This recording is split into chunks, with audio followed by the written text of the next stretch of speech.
Select the cell or cells you want to change in Google Sheets, then click the paint bucket icon in the toolbar above your spreadsheet. That's the Fill Color button, and clicking it opens the color palette where you can choose any color to apply instantly.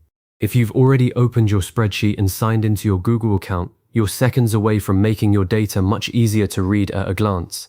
Color coding cells is one of the quickest ways to turn a plain grid of numbers or text into something that visually communicates priority, category, or status. If this helps you work smarter with your spreadsheets, please like and subscribe. It really supports the channel. And let's walk through the whole process properly so you know every option available to you. First, make sure you're signed into your Google account and that the spreadsheet you want to edit is open in your browser. Google Sheets saves everything automatically to the cloud, so any formatting you do will be there the next time you open the file on any device.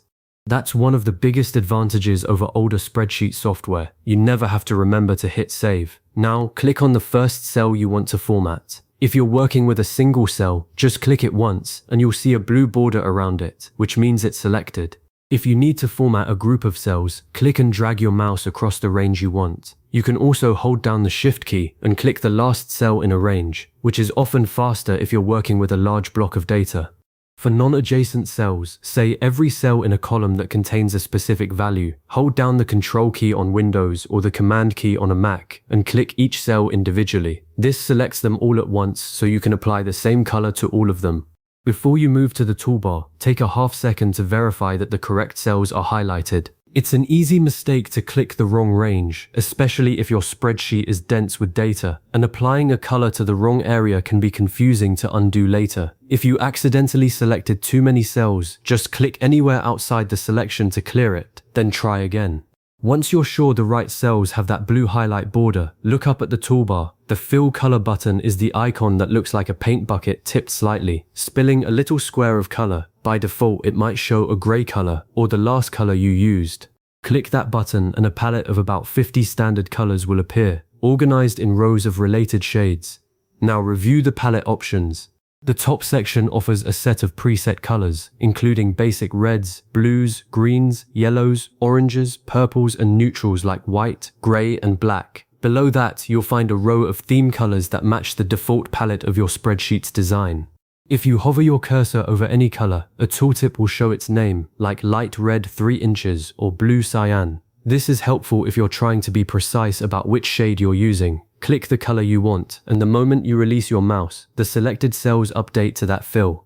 You don't need to refresh or confirm. Sheets applies it instantly. Wait just a second for the cells to redraw, especially if you formatted a large range. On slower internet connections or older hardware, there can be a split-second delay, but the change is already saved. To see the final result clearly, click anywhere outside the selected cells to deselect them. This removes the blue highlight border so you can see the color exactly as it will appear when you share or print the sheet. If the color looks too strong or too light, you can always undo it with Ctrl+Z or by clicking the paint bucket again and choosing Reset or a different shade. If the standard palette doesn't have the exact shade you need, maybe a specific brand color for a company report or a pastel that's easy on the eyes for long reading, click Custom at the bottom of the color picker. This opens a more detailed dialog where you can pick a color by clicking on a gradient square, or you can enter exact values for red, green, and blue. You can also use a hex code. You know those 6-character codes like #FF5733 that designers use. If you have a brand guideline with specific hex codes, just paste or type that in, and Google Sheets will match it precisely. Custom colors are saved to your recent colors list, so you won't have to re-enter them if you need the same shade elsewhere in the spreadsheet. Now, if you have multiple categories or types of data, repeat the process for different cells or ranges. For example, you might color all cells in column A that contain overdue in dark red, and all cells in column B that contain complete in light green.